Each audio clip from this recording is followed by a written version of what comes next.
Bonjour à tous, aujourd'hui on se retrouve pour commencer une petite série du début, c'est-à-dire on va expliquer un peu tout ce qu'on fait. Comme la première fois j'avais fait la petite série free-to-play sur le Holmès Trans, enfin sur le Holmès pardon. Je n'ai pas fini là du tout la série parce que ça servait à rien, j'étais complètement coincé, le perso était pas... ne pouvait pas avancer dans la tour. SL, j'ai fini le SL20. Aspen, pareil, il était coincé, etc. Il y avait beaucoup de modes où en fait c'était complètement doomed, où le perso ne pouvait pas avancer tout seul. Et il aurait fallu attendre trop longtemps avant de finir les modes que je voulais finir, malheureusement. Mais là, on va se faire une petite série sympathique. On va expliquer pourquoi tel perso, etc. etc. Bien sûr, j'ai fait Tix en premier e 5, ça me semble tout à fait logique et totalement. Enfin, voilà, c'est normal quoi. Je vais vous expliquer pourquoi j'ai choisi Tix, pourquoi quel artefact, etc. On va commencer par ça. Juste avant, je pense que on va peut-être se taper un petit peu d'Aspen Donjon parce que ça finit bientôt, dans 2h30. Ouais, ce serait bien que je le tue avant. Voilà. Bon, on va faire ça petit à petit. Donc la tour, l'Aspen, le SL20, les premiers E5, qu'est-ce qu'il faut choisir, tout ce genre de choses à mettre en place, etc. etc. Euh, je garantis pas que par contre les épisodes soient très réguliers, parce qu'honnêtement, vu que dans la première série j'avais un peu présenté déjà ces choses-là, bon, peut-être pas aussi détaillé que je vais le faire, je vais essayer de détailler un maximum. Je verrai, je vais voir comment ça se passe, comment je vais m'y prendre, etc. Bon, déjà, on va commencer par faire du vortex, de la semaine donjon. Déjà, on va commencer par ça parce que au moins ce sera fait. On s'en fiche de ce qu'on sélectionne. Voilà, alors du coup, je vais commencer par un truc tout simple. Au début, on vous donne plein de Garuda, etc. Pour la montée en fait. Moi, je vous conseille pas spécialement de la monter. Alors après, c'est un choix personnel parce que je connais un petit peu les mécaniques du jeu, je sais qu'on peut looter selon si on fait bien un événement, etc., si on économise bien nos ressources. On peut looter assez facilement et assez rapidement des coffres. Les coffres, ça nous permet de choisir le héros qu'on veut. Celui qu'on veut monter par exemple en premier 5 ou n'importe lequel. On peut choisir le héros qu'on veut monter. Bon, voilà, j'en ai pas malheureusement. Je crois qu'il y en a un dans l'event. Tac. Voilà, bon, ce ne sont pas ces coffres-là exactement, mais voilà. L'idée est là, ce sont des coffres où vous pouvez choisir votre héros. Bon, il n'y en a qu'un seul dedans, mais voilà, c'est déjà pas mal. Un chest où vous choisissez une copie de votre héros que vous avez besoin, bon, c'est déjà très fort. En général, voilà, donc comme je disais, pardon, dans le plan de croissance, ils donnent beaucoup de Garuda, ils en donnent 5, donc de quoi la monter 10 étoiles. De quoi la monter 10 étoiles, c'est très bien, vous pouvez la monter 10 étoiles. Je ne recommande pas de la monter plus que ça. Alors après, dans certains cas, la montée E5, c'est pas débile non plus, parce que ça pourra vous aider à faire le SL20, etc. Enfin, ça peut aider à beaucoup de choses. Garuda reste un perso très très fort et très très puissant. Mais elle va vite, très vite atteindre ses limites. Que ce soit en tour, en PvP, en SL, en, en Void, parce qu'une fois que vous avez votre premier E5, je n'ai pas précisé, une fois que vous avez votre premier E5, vous unlockez le Void. Le Void, c'est quoi? C'est tout ce bordel là. Donc le Vortex, la Porte des Univers, l'Arche, etc. Ce sont les trois modes principaux, hein. Le reste, c'est pas des modes, hein. Ce sont juste des ressources à gagner, etc. À farmer. Voilà. Donc dans ces trois modes-là, si vous voulez, c'est très important d'avoir un bon perso pour start. Donc il y en a beaucoup qui commencent par Héloïse plutôt que Tix. Parce que Héloïse reste un très très bon DPS, tank, tout ce que vous voulez. Enfin, ça reste insane, hein. C'est complètement débile, hein. Moi, je choisis Tix en premier parce que pour la tour, et pour les premiers niveaux de la tour, et par rapport à son niveau aussi, parce que je l'ai pas eu 5 instantané, hein, elle est passé par 9 étoiles, 3 E4, etc., hein. C'est pas instantanément au 5. Donc, pour les premiers niveaux, j'ai préféré avoir un Tix pour avancer plus vite dans la tour. Après, effectivement, une fois que vous avez votre premier E5, je pense qu'Héloïse va plus loin dans la tour que Tix. Ça va attendre un petit peu au niveau des artefacts, etc. Ça va dépendre de beaucoup de choses. De toute façon, le premier E5 pour moi ça reste soit Tix, soit Héloïse. Et le deuxième, ça reste l'autre, hein. Les deux ensemble restent complètement débiles et insane. Après, vous avez des variantes, hein. Moi je pense que je vais monter Holmès aussi, bien sûr, parce que Holmès reste très très fort. Ignis 9 étoiles, bah c'est déjà monté, donc c'est validé. Euh, je pense que... ouah, j'allais dire monter un Rogan, c'est pas si débile non plus. Monter un Drake, ça reste toujours très très fort. Mais voilà, là on parle vraiment des, on va dire, trois premiers E5. Je pense que ça reste Eloïse Tix. Et selon votre premier trans, oui, on est un peu loin, on va un peu loin, le premier héros transcende, donc dans tout ce bordel là. Peut-être commencer à monter les tenantes, j'en sais rien, ça il faut voir. Mais voilà, les deux pour moi restent Héloïse et Tix. Pourquoi? Pourquoi Héloïse, pourquoi Tix? Bah, comme j'ai dit, Héloïse très fort, ça se heal super bien, ça fait des gros dégâts, ça met un dot, qui n'est pas vraiment un dot, c'est un effet de compétence, mais qui fait un dégât sur la durée, euh, qui bloque les attaques, donc dès qu'elle bloque, elle contre, enfin voilà. Elle a un très très bon kit, c'est vraiment insane. Et Tix, moi je le trouve vraiment au-dessus par rapport à ça, juste au niveau du kit, hein. Bon, après le héros est un petit peu moins fort quand même, je trouve. Ça dépend des modes en vrai de vrai. Je sais pas. Je préfère Héloïse, mais je dirais que pour le début, Tix c'est quand même plus cheaté, je trouve. En fait, si vous voulez, Tix a un très gros ulti qui permet de réduire l'attaque, de faire des gros dégâts, donc qui base la moitié de ses dégâts sur l'attaque de l'ennemi. Donc tout ce qui est tour, SL, Void, Void pas trop, mais voilà, ça fait quand même des gros dégâts. Et en Aspen Donjon surtout, Pantix va être juste insane en fait. Il va juste tout détruire. Et bien sûr, il a aussi du CC, il a Silence et Terreur. Ce qui est juste, je suis désolé, très fort en fait. Vous avez un héros qui fait tout, réduit les attaques, silence, enfin des CC, pardon, fait des gros dégâts. Et en plus, même quand il est mort, il fait des dégâts. Voilà. Donc là, on a vraiment un kit d'un perso qui est monstrueux, que ce soit pour le SL. Bon, là, je suis pas très avancé parce que bah, j'attendais un petit peu de faire des vidéos dessus. Je pense aussi monter certains persos qui sont très utiles en SL. Il va falloir que je les chine un petit peu. J'en ai pas. Peut-être monter une Héloïse aussi. Je vais peut-être aller choper une Héloïse 6 étoiles, je pense. 6 ou 9 étoiles à peu près. Je pense qu'avec Tix, ça devrait passer pour le SL20. Bon, bien sûr, il va falloir attendre un petit peu les bonus du Void, etc. Il va falloir attendre que tout ça vienne. Peut-être un petit V1, un petit V2, etc. Bon, ça, j'expliquerai ça au fur et à mesure. Là, pour les médias, on explique vraiment pourquoi choisir Tix. Et franchement, bah, une fois que vous avez compris à comment il fonctionne Tix, à quoi il peut servir, dans tous les modes où lequel il est très utile, hein, il est très très fort, hein, bah, je vais vous montrer un petit peu. Bon, là, je suis qu'en cauchemar, hein, c'est pas énorme, hein, cauchemar, c'est pas. Voilà. Mais, mine de rien, bah, vous allez voir qu'il est relativement fort, en fait. Il met des grosses patates. Après, voilà, bah, il y a aussi d'autres choses qui vont faire que Tix, c'est fort, c'est l'artefact. Selon quel artefact vous le jouez, il est effectivement très débile. Là, bien sûr, je l'ai pris un Punisher parce que Punisher reste.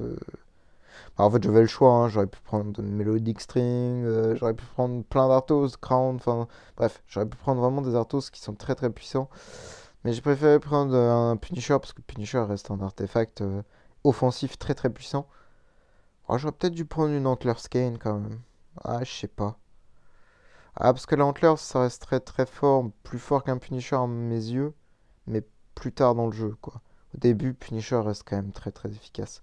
Bon, je pense qu'on va skip un petit peu les levels pendant qu'on parle. Euh, Donc voilà, en Aspen, Tix, ça reste juste un monstre, en fait. Genre, vraiment, c'est n'importe quoi. Il y a juste certaines vagues où il faut faire un petit peu attention, effectivement, peut-être de lui remettre de l'énergie. Oui, hop là, j'ai perdu toute ma vie. Mais bon, bah regardez. Hop. Juste un ulti, bam, j'ai tué tout le monde. C'est n'importe quoi. Il a vraiment une puissance de destruction qui est immense. Mais waouh. En fait, le Mog Monphas, plus il a d'attaque, plus Tix va faire de dégâts en fait. Vraiment, c'est stupide, hein. C'est full stupide. Bam. Et plus il crit, plus il fait de dégâts également, hein. C'est pareil. Bon, après, dans les stones, dans tout ça, faut choisir les bonnes stones. Il y a Holy Damage, attaque-attaque qui est bien. Il y a crit-crit aussi. Après, voilà, selon votre artefact, faut s'adapter. Moi, je suis sur une Stone Holy Damage pour le moment. Peut-être que je vais passer en crit pour le SL ou ce genre de choses. Je sais pas, je vais voir. Euh, À part la spin, de quoi je voulais vous parler d'autre encore? Ah oui, les premiers choix comme les monstres. Peut-être que je peux aussi parler un petit peu des enables, etc. Donc les enables, c'est ce truc-là, là, c'est les optimisations du héros en français. Ce qui vous permet en fait de choisir des bonus en fonction de ce que vous avez besoin. Donc là, le niveau 1, donc c'est le E1, enfin 11 étoiles si vous préférez, juste après 10 étoiles. C'est soit vous choisissez entre 12% d'HP et 8% d'attaque, ou 5% de PV, 3% d'attaque et 20% de speed. Deuxième niveau, bah, vous choisissez réduction de dégâts crit, des dégâts supplémentaires si les ennemis ont plus d'HP que vous. Je crois que c'est ça, hein. Attaque ordinaire, PV, inflige des dégâts en plus, oui c'est ça. Du heal de 15%, enfin, augmentation du heal pardon, de 15%. Ou des heals que vous subissez, hein, que ce soit du personnage ou d'autres, hein, soins reçus. Ah non, soins reçus, je sais pas si ça augmente votre propre heal. Parce que c'est soins. Et là, c'est soins reçus normalement. Je sais pas, ça, il faudra voir. Et pareil, bon, pour tous les autres, vous avez. C'est pareil. Bon, ouais, c'est surtout le level 3 et 5 qui sont intéressantes. 3, ça vous permet de choisir un cadenas ou bon, une des deux autres enables. Moi, j'aime pas trop les deux autres, elles sont pas très utiles, on va dire. Ah, c'est très situationnel. Et les trois autres, enfin les quatre autres enables sont très très utiles. Ce sont des cadenas en fait qui permettent de supprimer bah, marque, contrôle, dégâts continus, donc les dots, ou des réductions d'attributs. Réduction d'attributs, ce sont les petites réductions que vous subissez au-dessus de votre personnage, soit des bonus, soit des malus, et bah, ça permet de les supprimer à la fin de tour. Les marques, bah, c'est tout ce qui est marque d'Asmodel, marque de Carry, euh, qui d'autre a encore des marques? Enfin bon, bref, tous les persos qui ont des marques, ça permet de les supprimer. Sleepless par exemple a des marques, voilà. Les marques de Amenra, enfin voilà. Toutes ces saloperies qui sont très reloues, qui peuvent vous faire vraiment grand dégâts. Mais la meilleure, bon, le dot aussi, bien sûr, ça permet de supprimer les dots en fin de tour, etc., qui sont assez relous aussi. Mais je pense que l'animal la plus polyvalente reste le contrôle. Évidemment, situationnellement, vous pouvez évidemment changer si vous n'avez pas de problème de contrôle, de dot, etc. Vous pouvez changer. Mais pour tout ce qui est PvE, PvP, vous allez rester sur du contrôle parce que le contrôle, bah, si vous êtes contrôle, vous ne jouez pas en fait. Voilà, c'est tout simple. Alors que si vous pouvez purifier le contrôle, bah, vous pouvez jouer après. Voilà. C'est tout bête, hein, mais bah, voilà. Si vous le savez pas, bah, tu peux pas jouer quoi. Euh, Qu'est-ce qu'il y a d'autre à dire encore? Euh, Je dois réfléchir. On va faire un petit peu de Void aussi, je vais vous expliquer un peu tout ça parce que c'est quand même assez sombre, je pense. Voilà. Alors, ce genre de vague, faites très très attention. Bloodblade, extrêmement puissant face à n'importe quel perso. Mettez de l'énergie, il faut les one-shot, il faut les tuer rapidement. Sinon, vous vous faites détruire. Pareil, Sigmund, ça reste très très puissant, très tanky, et bah, ça compte, ça fait des gros dégâts, ça brûle, c'est insupportable.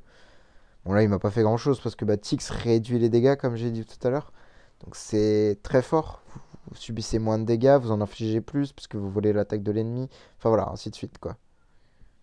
Ça reste très très puissant quoi. Alors mince, je sais pas si on a bien vu, mais Bloodblade il m'a mis quand même. Enfin, ils m'ont tous mis des gros dégâts quoi. Ah, c'était une vague d'assassins, donc logique. Oula, ouais, là on va peut-être avoir l'exemple du contrôle. Là voilà, je suis contrôle. Donc là, si j'avais pas eu, voilà, l'Enable Purify, bah je n'aurais pas purifié le contrôle et je n'aurais pas pu jouer et je serais mort. Très probablement. Alors qu'il me met un dot, hein, vous voyez, il y a un petit dot de poison, je pourrais supprimer le dot de poison si j'en avais envie. Mais bon, là, trop tard, j'ai setup en Purify Control, donc je peux pas changer. Mais voilà, c'est pour vous dire que le contrôle reste le pire truc qui puisse vous arriver. Parce que vous êtes contrôle et que vous le purifiez pas, bah, vous êtes mort. C'est triste, mais c'est comme ça. Bien sûr, il y a certains. Bon, là, bien sûr, il faudrait connaître tous les persos, tout ce qu'ils font, etc. Bon, c'est pas bien compliqué, en vrai de vrai, hein. Mais voilà, il faut savoir tout ce que les persos font, tout ce qu'ils vous infligent pour savoir qu'est-ce que réellement il faut choisir. Mais ça se fera au fil du temps, bien sûr. C'est pas instantané, hein, je vous rassure, hein. Ça se fait au fil du temps, quand vous commencez à apprendre le jeu, etc., etc. Euh, Qu'est-ce qu'il y a d'autre? Bon là dans la semaine j'en parle pas trop, mais il y a des petites potions en bas là qui qui viennent s'ajouter. Ce sont des potions de stats en fait, ça vous donne du crit, des dégâts crit, de l'attaque, etc. Et ça booste votre perso en fait dans l'aspect donjon uniquement, hein, bien sûr, hein. Sinon ce serait un peu trop cheaté. Oh là là, qu'est-ce qui est fort ce Tix. Vous voyez, hein, c'est pour ça que je disais que c'était très fort. C'est pour ça que je trouve plus fort Tix au début de jeu par rapport à une Héloïse, parce qu'une Héloïse sera très vite limitée à ce niveau-là. Et à quoi ça sert de faire cet Aspen aussi? J'en ai pas parlé. Bon, déjà, pour gagner ces quelques loots, bon, en vrai, ils sont assez misérables. Ça, je vais prendre par exemple. C'est pas des loots très très importants ou même exceptionnels, si je puis dire. C'est pas des loots de fou. Mais ça reste des loots quand même assez incroyables qui peuvent vous servir. Mais c'est surtout pour les levels. En fait, si vous voulez, une fois que vous avez atteigné le niveau E5, vous pouvez monter votre héros 330. C'est le level max, 330. Sauf que plus vous passez de niveau dans la semaine, plus vous pouvez augmenter. Vous voyez, moi je peux monter jusqu'à 335. Marqué 315 sur 335. Et plus vous passez des difficultés dans la semaine donjon, plus votre perso pourra monter de niveau. Et le niveau max étant 350. 350 sans compter les nouvelles mises à jour là qui montent vos persos jusqu'à niveau 400 là. Mais ça c'est pas pour tout de suite, hein, je vous rassure. Vous avez le temps. Mais voilà. Je pense qu'on va parler un petit peu du Void parce que je pense que bah, dès que vous chopez votre premier E5, c'est quand même un peu sombre. Enfin, je pense que beaucoup de joueurs bah, ne comprendraient pas trop ce qui se passe et tout. C'est normal, c'est normal. Le Void a été ajouté il y a 3 ans. Je sais plus, honnêtement, ça fait longtemps que c'est. Ça fait pas si longtemps que c'est là non plus par rapport à la durée du jeu, mais voilà, ça fait quand même un moment que c'est là. Et honnêtement, maintenant, bah, c'est devenu une habitude, c'est une routine. Enfin voilà. Mais c'est vrai que quand vous êtes nouveau joueur, bah, vous comprenez pas forcément ce qui se passe, qu'est-ce que c'est, comment on fait, etc. Je vais vous expliquer un petit peu si j'ai pas lancé de ravage. J'espère que j'ai pas lancé de ravage. Oh, si j'ai lancé un ravage, j'ai envie de me pendre. Hop là, on va arriver au niveau 50. Donc niveau 50 dans l'aspect de donjon, vous avez un checkpoint. Donc si vous mourrez, la prochaine fois que la semaine sera ouverte, vous respawnerez à ce checkpoint là. Ah oui, sinon, si par exemple là je meurs au niveau 48, bah c'est fini. Je peux pas, je respawn au niveau 1 en fait. Alors que si je passe le niveau 51, bah je respawn au niveau 51. Voilà. Hop là, je me heal et hop, voilà. J'ai passé le checkpoint. Enfin, je crois que c'est à partir du 51. Je ne saurais pas vous dire si c'est 51 ou il faut valider le 51. Dans le doute, valider le 51, vous êtes tranquille. Bon là, je pense que je vais m'arrêter là. Je continuerai en hors cam. Je pense pouvoir passer la prochaine difficulté. Ça va me faire quelques gemmes et quelques gold. 100 millions de gold et 800 000 de... Oula, ça va être pas mal pour monter Tix. Parce que là, niveau esprit, c'est un peu la crise. C'est pas très évident de monter les sorts, etc. au début. Je pense qu'on va passer par de la RG, enfin RG, Porte des Univers en français. Vous avez une map. Bon, là, c'est pas très évident. Hop. Vous voyez ce boss? C'est ce que vous avez à la fin des maps. Bon, je vais le faire un peu à l'envers parce que du coup, j'aurai pas de boss après. Mais voilà, ça, c'est ce que vous chopez en milieu de map. Mince. En milieu de map, donc ici et ici. Donc sur ces niveaux-là, là. Ces deux niveaux-là. Et sur le niveau de fin, donc, qui est ici. Euh, Et vous avez des puppets. Ces puppets, elles sont toutes différentes. Elles ont toutes des particularités, etc. bon, qui sont expliquées, bien évidemment. Euh, Au bout d'un moment, vous finissez par connaître qu'est-ce qu'elles font, qu'est-ce qu'il faut faire, qu'est-ce que... Bon, voilà. Ça coûte 10 le combat de l'énergie du Void, là, je sais pas, Lumino, ouais. Le Lumineux d'énergie. Ça vous en coûte 10 pour faire un combat. Et bah, il faut essayer de le one-shot. Bon, là, je suis en VC1, difficulté niveau 1. Ça va jusqu'à 140, hein. Il y a de la marge, hein, de progression. C'est juste que en soi, c'est pas très rentable de être niveau max. Par exemple, là, si vous êtes niveau 30 et que vous ne le tuez pas en un coup et qu'il vous faut 4, 5, 6 coups, donc ça fait 60 d'énergie, c'est pas rentable. Pareil pour les petits mobs qu'on va affronter après ce boss là, ça ne vaut pas le coup de ne pas les one-shot. Vraiment, vous voulez one-tap les mobs. Parce que c'est du farm de perdu si vous faites en plusieurs combats. Vous allez vite vous en rendre compte que s'il y a trop de défaites, c'est que c'est pas rentable. Vraiment, c'est pas du tout rentable. Parce que mine de rien, le farm du Void est très très très très très important. Donc là, pareil, bon, on est sur le dernier niveau, c'est parfait, je vais pouvoir vous expliquer pas mal de choses. Je pourrais pas vous expliquer la cave par contre, enfin la mine, pardon. Ah, c'est dommage, ça, merde, j'aurais dû. Ah, j'ai pas dû skip, je suis bête. Vous avez des cases, différentes cases qui font tout un tas de trucs, plein de couleurs, etc. Donc chaque couleur, c'est par rapport à une classe. À une classe, je suis un idiot. Par rapport à une faction. Et une fois que vous avez lu ce qui s'est marqué, puissance de l'ombre, les ombres, donc ont 30% de PV en plus et d'attaque. C'est valide pour les ennemis et pour vos héros à vous. Donc là, ombre, bah, pour moi, ça va être fort avec Tix, bénéficier de plus de stats, donc il va faire plus de dégâts. Mais on va devoir, il fait déjà tellement de dégâts que bon, bah, il mange tout le monde, quoi. Et voilà, pareil, pour ça, je trouve Tix c'est vraiment monstrueux. C'est que dans ces niveaux de jeu, bah, Héloïse, ok, c'est fort, mais franchement, Tix, je trouve ça tellement plus. Ah mince, je me suis fait Twine. Je me suis fait Twine, je me suis fait contrôle, pardon. Par le Oberon, je me suis fait. C'est quoi en français? Je sais plus. C'est entravé, je crois. Ouais. Je me suis fait entraver avec mon Tix. Boum. Et il y avait 4 bonhommes sur le terrain, un ulti, il en reste plus qu'un. Bam. Voilà, ça reste extrêmement puissant. Donc le Twine là que j'ai eu, c'est un contrôle et j'ai pu le supprimer à la fin du tour 3 et donc taper au tour 4. Alors que si j'avais pas eu cette purification, tour 4, je n'aurais pas tapé, je serais probablement mort. Pareil, il y a plein de subtilités. Donc j'en ai pas parlé, hein, bien sûr, mais là, cette case, c'est un castre coffre. Une case coffre, pardon. Et dans cette case coffre, bah, vous avez des coffres, tout simplement, qui coûtent 10 à ouvrir et qui vous donnent des ressources. J'ai eu 4000 de cotes, donc c'est le matériau pour sortir les trans. J'ai un parchemin pour faire des invocations héroïques, c'est cool. Bon, là, tu voyez, par exemple, j'ai perdu. Bon, bah, dommage. Mais je suis en VC1. De toute façon, pour le moment, je compte pas monter. J'attendrai d'avoir un autre héros, etc. Tac. Là, on a des cases de totems. Enfin, idoles, ils appellent ça. Mais bon, c'est des totems. C'est des bonus qui vous permettent d'avoir plus de stats sur vos héros, faire plus de dégâts ou survivre mieux, etc. Là, armure plus 20%, dégâts crit plus 20%, et résistance aux dégâts crit 15%. Faut bien lire la dernière ligne. C'est marqué ligne arrière, ligne arrière, ligne arrière. Toutes les trois. C'est vraiment très important de savoir ça, puisque certains bonus s'appliquent à la ligne arrière et certains bonus s'appliquent à la ligne avant. Et bah ça c'est quand même un bon truc à savoir. Moi je vais prendre les dégâts parce que j'ai besoin de faire plus de dégâts, j'ai pas spécialement besoin de tanker plus, j'ai vraiment besoin de taper plus fort. Donc on prend le bonus de stats. Hop, boum. Donc là c'est une case normale, rien de spécial, c'est juste un bonus pour les héros verts, enfin forêt pardon. Donc là mon Rogan par exemple est un héros forêt, donc il a des stats en plus, même si c'est un 5 étoiles on s'en fiche. Il a plus d'HP, il tank mieux, c'est ok. Tac. Hop là, on va arriver sur une nouvelle case de totem. Et là, on va être coincé malheureusement parce que je ne vais plus avoir d'énergie. Mais voilà, je voyais quand même les ennemis, à quoi ça ressemble et tout. C'est pas bien compliqué à faire. Dégâts crit infligés, bah je crois que je vais reprendre ça hein, parce que de toute façon, c'est le must que je puisse prendre. Encore des dégâts crit. Taper plus fort. Tac. Alors peut-être. C'est un boss là? Non, il est là le boss. Bon, pour la map 5, c'est spécial, mais c'est pas la même chose.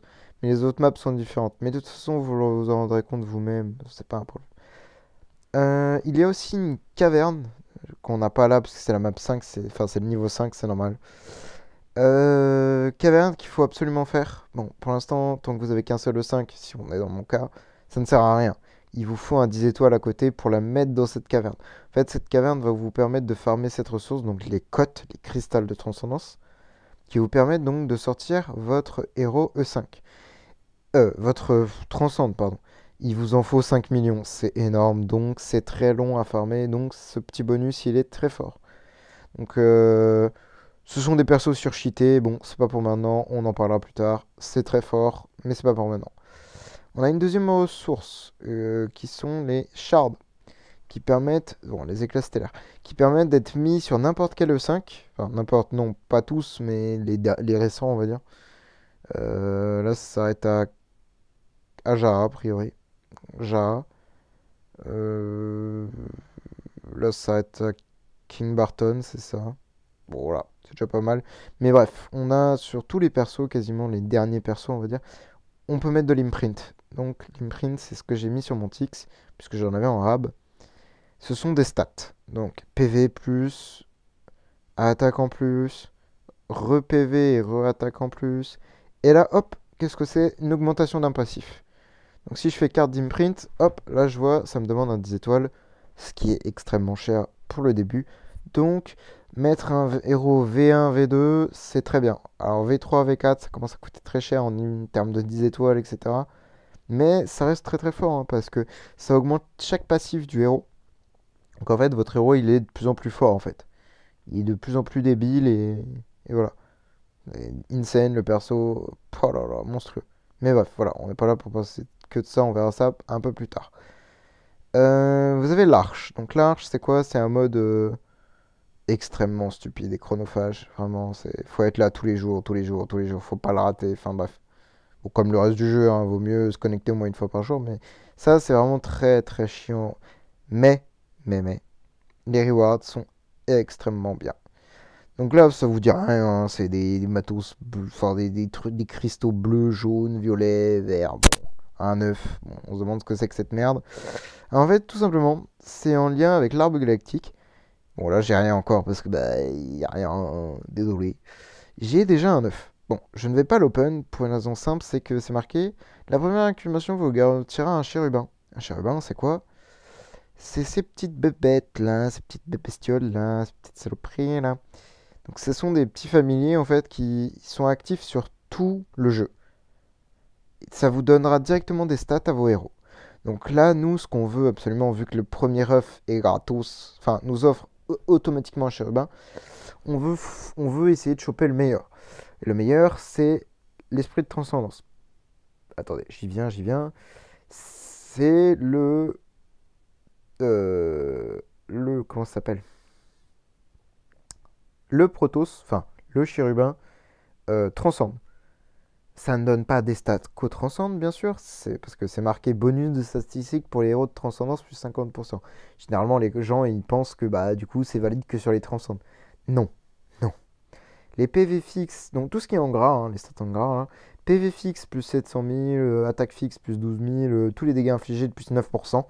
Bah, ces stats-là, en fait, si vous voulez, c'est pour tout le monde. Ce sont pour tous vos héros, absolument tous vos héros. Ce sont juste les trans qui vont bénéficier de 50% de ces stats déjà affichés. Et c'est pareil pour tous les autres Protoss. Bon, sauf que les autres Protoss, ils donnent pas 9% de dégâts en fait. Enfin, de total dégâts infligés. Si vous voulez, c'est pour ça que c'est le meilleur Protoss à prendre. Les autres, ils donnent bah, d'autres stats, bien sûr, toujours de l'attaque, parfois des PV, mais là, c'est du brise armure par exemple. Et les ombres, ils ont 50% sur ces deux stats-là. Et voilà, et c'est pareil pour tout le monde. Donc, tous les protos ont une affiliation sur des stats, etc.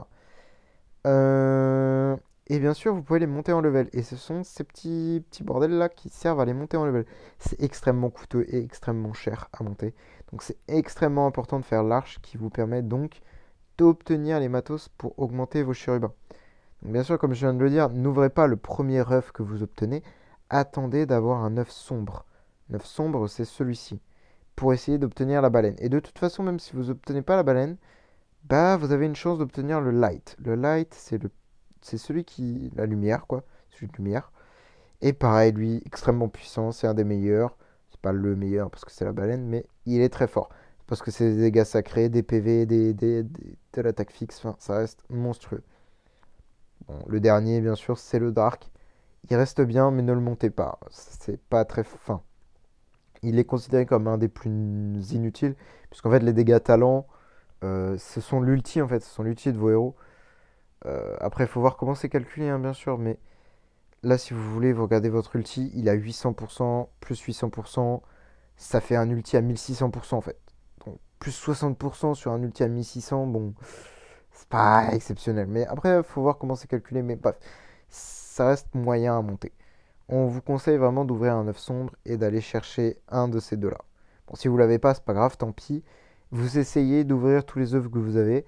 Et le 15e œuf, si vous n'avez pas eu avant de chérubin avant ça, vous essayez de récupérer un œuf sombre pour réessayer de choper bah, celui que vous n'avez pas eu, etc. Et ainsi de suite. Et bien sûr, au fil du temps, même si vous n'avez pas au 15e œuf, vous allez avoir des matériaux entre-temps, vous allez avoir des protos entre-temps, enfin voilà.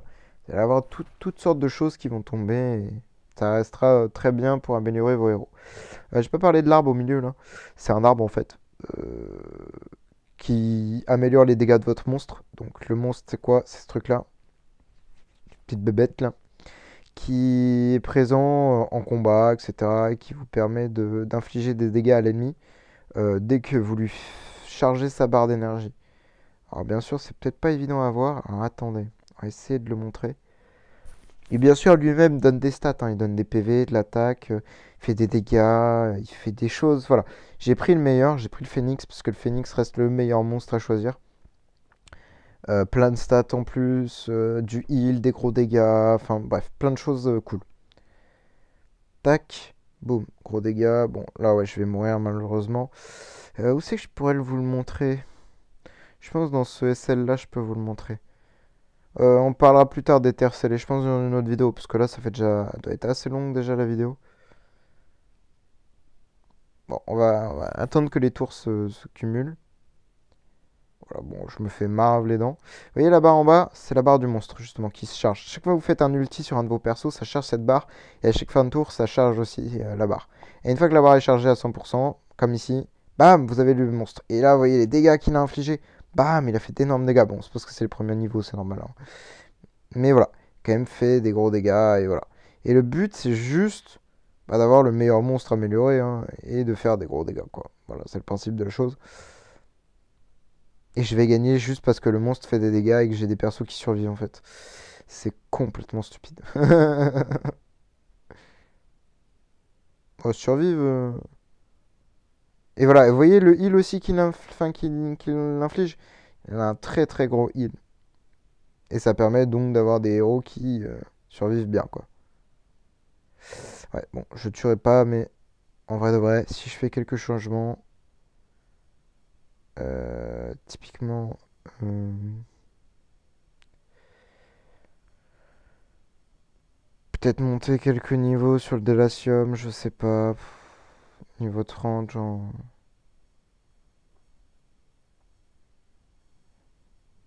je sais pas, honnêtement, j'en sais rien. Faut juste un petit peu plus de dégâts, voilà. Et là, j'ai gagné. C'est juste le monstre qui a fait tous les dégâts, quoi. C'est ridicule. Mais voilà, l'idée est la même, hein, c'est juste de faire des gros dégâts et avec ce monstre. Et plus il en fait, bah, mieux c'est, quoi. Parce que ça reste des dégâts ajoutés, bah, sans héros, sans rien, quoi. Euh... Qu'est-ce qu'il y a d'autre que pourrais vous montrer? Bon, tous ces trucs-là, on en parlera plus tard. Je pense que je ferai ça en plusieurs vidéos. Parce que sinon, ça va... Ouais, parce que là, déjà, la vidéo, elle doit être déjà assez longue. Je pense qu'on va se quitter sur ça. Si vous avez des questions dans les commentaires, n'hésitez pas, hein, j'essaierai d'être le plus précis possible. Je sais qu'au début, ça peut peut-être pas forcément être intéressant pour tout le monde, puisque bah, c'est très chiant, c'est très boring à écouter, tout ça, à comprendre. Bon, j'avoue, c'est pas le plus intéressant. Mais une fois que vous comprenez certaines mécaniques, je peux vous assurer que le jeu, il a quand même des aspects bien plus intéressants que vous ne le pouvez l'imaginer. Mais voilà, on expliquera tout ça au fur et à mesure, on va essayer d'y aller le plus doucement possible. J'avoue, j'ai peut-être été un peu vite. Il y a des trucs que vous n'avez pas compris, n'hésitez pas, il faut demander, il faut pas rester dans l'ignorance. Je pense que je mettrai dans la description, comme je fais dans toutes mes vidéos, je pense, de toute manière, je mettrai certains serveurs qui vous permettront, si vous les rejoignez, d'apprendre des choses. Malheureusement, la plupart sont en anglais parce que bah pas beaucoup de serveurs français, si vous voulez. Il n'y a pas beaucoup de serveurs français où il y a des bonnes choses à apprendre en fait, malheureusement. Voilà, avec un ami, on s'est décidé à en créer un justement de serveur. Je pense je le mettrai dans la description d'ici deux trois vidéos parce qu'il n'est pas encore au point. Mais voilà, nous avons un nouveau serveur qui va se créer avec plein de tutos, plein de trucs. Euh, Vraiment, vous pourrez le rejoindre, poser toutes sortes de questions. Il y aura toujours du monde pour vous répondre, ça c'est pas un problème. Voilà, ça c'est sûr. Concernant le rythme des vidéos, par contre, je vous préviens, mon avis, ça va pas être très très régulier. Euh, voilà, parce qu'il n'y a pas. Ah, quoique si, je pense quand même, parce qu'il y a quand même pas mal de choses à expliquer, donc en vrai, peut-être que ça sera régulier. Moi, je sais pas, je vais voir. En fait, ça va dépendre surtout de comment j'explique, qu'est-ce que je peux vous expliquer facilement. sans que ce soit très dur à comprendre, trop chiant à comprendre, enfin ce genre de choses. Faut que je vois comment adapter tout ça. Là, j'y vais un petit peu en freestyle parce qu'il est un peu tard. Mince, je voulais pas acheter les orbes. Il est un peu tard. Je voulais tourner absolument la vidéo pour vous présenter la semaine donjon parce que c'est pas un mode qui est ouvert tous les jours. Alors, je voulais absolument vous le présenter. Bon, c'est pas un mode très fun hein, quand vous avez un bon perso comme ça. Vous voyez, au début, Tix, c'est très très fort, hein, comme je vous le disais. J'arrête pas de le vanter, mais franchement, il est monstrueux. Je l'adore. Je voulais absolument le présenter, mais ouais, je suis un peu fatigué, donc il y a des choses peut-être que je me suis trompé. Enfin, je corrigerai dans les commentaires en regardant la vidéo s'il faut. J'espère surtout que ça vous a plu, que vous avez compris ce que j'ai expliqué, même si c'est pas très clair. Désolé. Mais n'hésite pas à demander dans les commentaires, hein, je redétaillerai à l'écrit, ce sera peut-être plus simple. Je vous mettrai aussi mon Discord dans les liens de la vidéo. Enfin, dans la vidéo plutôt. Comme ça, vous pourrez me contacter directement sur Discord plutôt que via YouTube. Parce que si via YouTube, je vois pas toujours les commentaires. Je regarde pas toujours, surtout honnêtement. Des fois, j'avoue, je regarde pas. Donc voilà. Donc via Discord, c'est un peu plus simple de discuter quand même. Je suis beaucoup plus présent sur Discord. Outro très très longue, je sais. Ce sera pas toujours comme ça, désolé. Il y avait encore un autre truc qu'il fallait que je dise. Qu'est-ce qu'il fallait que je dise à tout prix? Ah oui, j'ai pas du tout parlé de ça. Les guildes, c'est quand même un truc important. J'en ai pas du tout parlé, je suis un abruti. Les guildes, il faut absolument en rejoindre une ou en créer une, comme vous voulez. Pourquoi? Parce que tout simplement, bon, c'est pas ma guilde hein, du tout, hein, je sais même pas pourquoi je suis officier d'ailleurs. Bon, bref. Une guilde, ça vous permet de faire ça. La spen, n'importe quoi. Et je suis matrixé. L'hôtel de guilde. L'hôtel de guilde, c'est quoi? C'est ce qui, au début, vous fait gagner le plus de guild coins, en fait. Et les guild coins, c'est quoi? Ça peut vous permettre de monter votre guild tech. Le guild tech, c'est quoi? C'est la survie de vos héros, les dégâts de vos héros. Vraiment, c'est tout. Le guild tech, c'est une part. C'est 50% de votre héros, je dirais. Non, j'abuse peut-être. Mais vraiment, le guild tech, c'est monstrueux. C'est quelque chose qui coûte extrêmement cher, qui est extrêmement long à faire. Et honnêtement, vous avez besoin de guild coins. Les guild coins, c'est les petites pièces grises en haut là. Vous en avez besoin d'une quantité, mais tellement faramineuse, c'est stupide. Donc voilà, ça booste chacune des classes une fois que vous les montez. Voilà, bon, moi j'ai focus mage parce que ma Tix c'est un mage, j'ai fait focus tireur parce que Eloïse c'est un tireur. Enfin voilà, c'est juste comme ça, hein. Donc il faut absolument faire l'hôtel de guild, participer au guild war. Bon, là il y a eu une mise à jour, c'est de la merde, hein, c'est toutes les 300 heures. Bon, bah voilà. La SE, pareil, c'est toutes les 500 et quelques heures. Bon, c'est toutes les 3 semaines, super. Et ce truc-là, c'est important aussi de le faire. Il faut mettre votre meilleur héros. Et ça vous montre la satisfaction. Enfin, c'est la réputation plutôt, pardon. Et plus vous montez en réputation, plus vous affrontez des boss, plus vous allez farmer par jour. Par heure, pardon. Là, c'est marqué 68 par heure. Et une fois que vous avez tout fini, bah, c'est 180 par heure, en fait. Et bah, ça rapporte quand même beaucoup de guild coins, quand même. Mine de rien. Vous avez le tournoi des champions, mais ça on s'en fiche honnêtement, c'est complètement lunaire, c'est pas pour de suite. Le Guildtech, la boutique, bon ça permet d'acheter un peu de food, d'acheter des tenues, des artos pour la food, etc. Vous avez les skins Ace, ça se farm dans l'Ace, il faut gagner les combats, c'est extrêmement dur, bref c'est pas pour de suite. Et voilà, on a déjà parlé de pas mal de choses, ça je voulais absolument vous en parler, c'est très important de rejoindre une guilde ou au moins d'en créer une, parce que vous allez en avoir besoin, voilà. C'est tout, c'est tout ce que je pouvais vous dire. Je réfléchis encore, mais je pense que là c'est vraiment la fin. Euh, J'espère que la vidéo n'a pas été trop longue, pas trop chiante, etc. Mais voilà. Moi je vous dis au revoir et bonne soirée à vous, bonne journée. Ciao.